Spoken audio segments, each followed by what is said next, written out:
We are uncovering tonight new cases of Medicare fraud in the mid-state. The latest target, retired Metro School employees. The district denies that its retirees database has been hacked. But because of the fraud you're about to see, the district is now severing ties with a health insurance giant. This is a picture of my classroom. Though it's been 14 years since she retired, These are photos from McKissick. Rose Lundberg still has a teacher's knack for spotting bad behavior.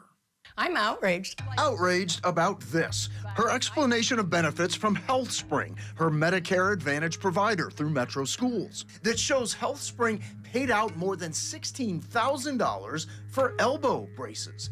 Despite all that time writing on whiteboards, her elbows are great. She's never needed or received the braces. $16,000 is a lot of money, and I just think it's ridiculous. I know a lot of former Metro employees that have had the same thing happen to it. I always look at my EOBs. Retired Metro Schools social worker Barbara Gay has never had a need for catheters, yet Medicare paid out more than $8,000 for her to receive them. I think it's outrageous. It's fraud. And yet another retired Metro Schools employee sent us her Healthspring EOB. And yet again, more than $2 grand paid out by Healthspring for elbow braces she didn't need. The retired Metro School employees join other Middle Tennesseans who've discovered companies have obtained their Medicare beneficiaries' ID numbers. The companies then fraudulently bill Medicare and Medicare Advantage providers like Healthspring for equipment those beneficiaries never needed. And Medicare and Healthspring didn't catch the fraud and used public dollars to pay the companies. So how did these companies get those ID numbers?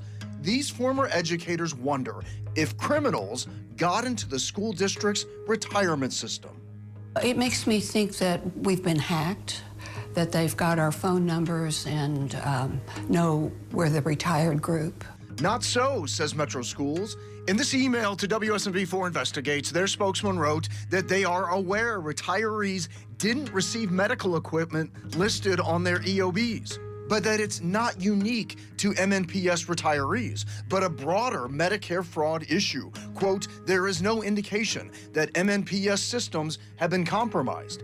The spokesman added because of the ongoing concerns how this issue has been managed, they are terminating their agreement with its Medicare Advantage provider, which is Healthspring. It's a frustration that these retirees share. There were 6 charges to 3 different companies, and they paid them.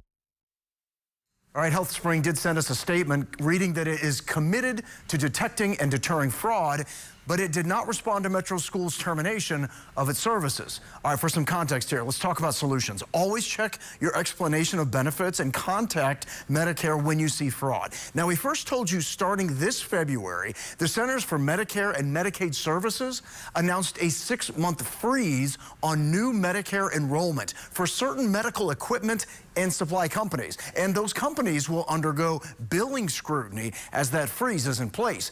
That scrutiny will include using AI to identify fraud instantly. However, I want to show you this. The scrutiny began in February, right? Look at the fraudulent billing there on the explanation of benefits for the former Metro School employee. That fraudulent billing happened in March, 1 month after the scrutiny began.